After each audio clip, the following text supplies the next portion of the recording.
बिस्मिल्लाहिर्रहमानिर्रहीम। अस्सलाम वालेकुम रहमतुल्लाह। शहबाज हुकूमत की जानिब से आइनी तरमीम लाने के लिए मौलाना फजल रहमान के ऊपर बड़ा इन्हिसार किया गया था कि मौलाना फजल रहमान इनके हक़ में वोट दे देंगे, इनके हक़ में आ जाएंगे।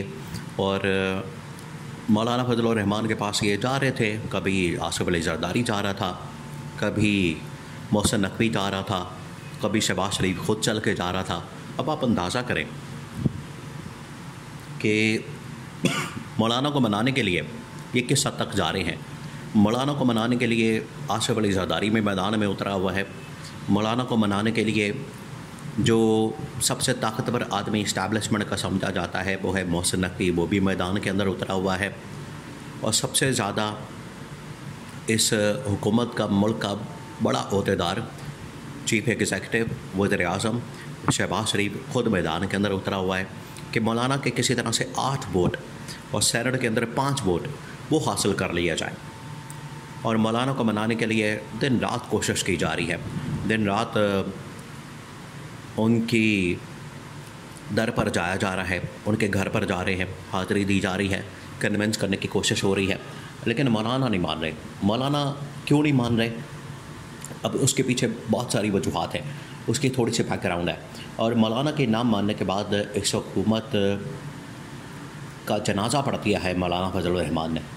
मौलाना फजल रहमान वैसे ही मौलवी आदमी है, मौलाना आदमी है, तो उन्होंने अब इस हुकूमत का जनाजा पढ़ दिया है और इस हुकूमत के ताबूत में आखिरी कील ठोक दिया है। अब आप इसकी बैकग्राउंड को समझें, क्योंकि बैकग्राउंड इसकी बड़ी अहम है।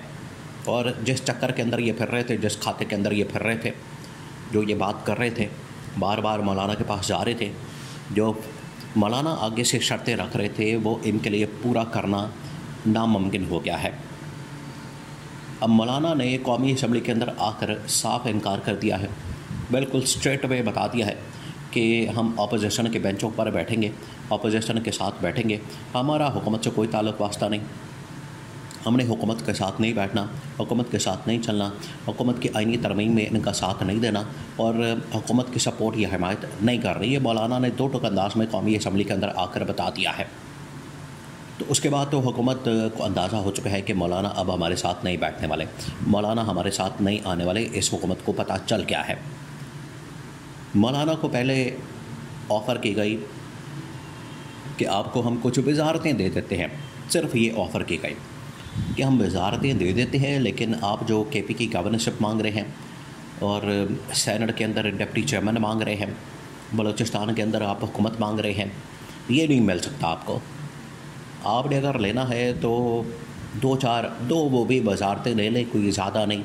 एक अपने बेटे को बना ले, एक कोई और आप बता दे दें, हम 2 वज़ारतें दे देते हैं आपको। एक मजहबी उमूर की दे देते हैं, एक कोई और आप जो कहेंगे वो आपको वज़ारत दे दी जाएगी, लेकिन इससे ज़्यादा अगर आप मांगेंगे तो कुछ नहीं मिलने वाला। मौलाना को जब ये कहा गया तो मौलाना अपने कमरे के अंदर बैठा बैठा छत फाड़ के निकल गया। उसको पता लग गया कि ये अब मुझे कुछ नहीं देने वाले, तो ठीक है, मैं भी फिर अपना वोट अपने पास रखता हूँ, मैं भी इनकी सपोर्ट नहीं करूँगा, हिमायत नहीं करूँगा, तो मेरे बगैर ये करके दिखाते आइनी तरमीम। मौलाना को गुस्सा चढ़ा तो मौलाना असम्बली के अंदर पहुँच गए। असम्बली के अंदर आपको पता है इजलास चल रहा है। मौलाना जैसे पहुँचे असम्बली के अंदर, मौलाना ने वहाँ पर धुआंधार किस्म का खिताब कर दिया, तकरीर कर दी और मौलाना ने इनके कानों से धुएँ निकाल दिया। मौलाना ने 2-3 बड़ी साफ़ बातें की। एक तो इमरान खान के साथ जो जुल्म किया जा रहा है, इमरान खान के साथ जो फस्तायत है, बर्बरियत है, जुल्म है, जबर है, फ़िरौनियत है, यज़ीदियत है, एक तो मौलाना ने उसके ऊपर रोशनी डाली। मौलाना ने कहा कि इस किस्म की हुकूमत अगर हरबे हथकंडे इस्तेमाल करेगी जो इनकी जानिब से किए जा रहे हैं, जिस तरीके से ये हुकूमत चलाना चाहते हैं, अपोजिशन को दबाना चाहते हैं, तो अपोजिशन की ताकत में मैं इजाफ़ा कर रहा हूँ। आज मैं भी अपोजिशन के साथ बैठ गया हूँ। लो सांभो, अब आप मुकाबला करना चाहते हैं तो आए मैदान में, फिर करें मुकाबला। मैं भी अपोजिशन के साथ जाकर बैठ गया हूँ, अपोजिशन के बेंचों पर बैठ गया हूँ, मैं भी अब अपोजिशन के साथ हूँ और अब आपने मुकाबला करना है तो आए मैदान के अंदर और मुकाबला करते हैं।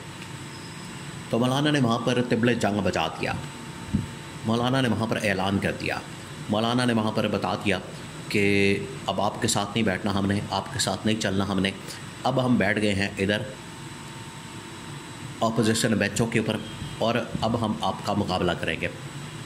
تو مولانا نے قومی اسمبلی کے فلور کے اوپر آ کر باقاعدہ اعلان کر دیا۔ پھر ادھر مولانا نے سینٹ کے اندر بھی بتا دیا ہے کہ آپ جو ہمارے سینیٹر ہیں وہ کسی صورت میں ان کو ووٹ نہیں ڈالیں گے حکومت کو۔ اب اگر یہ کوشش کرتے ہیں پی ٹی آئی کے عمران خان کے ممبران کو توڑنے کی، جو کہ تقریباً کو 4-5 کے قریب ممبران توڑ سکتے ہیں۔ آپ کو پتہ ہے کہ پاکستان کے اندر آج بھی ریکاؤنٹنگ کے نام کے اوپر حکومت کو نشستیں دی جا رہی ہیں، سیٹیں دی جا رہی ہیں۔ پھر یہ ابھی جمعے والے دن انتخاب ہوا ہے رحیم یار خان کے اندر، وہاں پر ایک پیپلز پارٹی کو سیٹ دی گئی ہے، نوازی گئی ہے، تحفہ دیا گیا ہے۔ تو انہوں نے کرا کے 210 کے قریب تو سیٹیں کر لی ہیں، 210-12، اور اگر مولانا آ جاتے تو 8 سیٹیں اور ہو جاتی ہیں، 220-22 ہو جاتے ہیں۔ 2-3 انہوں نے قومی اسمبلی کے ممبران توڑنے تھے اور آئینی ترمیم پکی ہو جانی تھی، لیکن مولانا کے نہ آنے کے بعد اب یہ 10-15 ایم این اے توڑیں گے، 8-10 ایم این اے توڑیں گے، تب جا کے ان کی بات بنے گی۔ اور اس کا علاج جو ہے وہ پی ٹی آئی نے کر کے رکھا ہوا ہے۔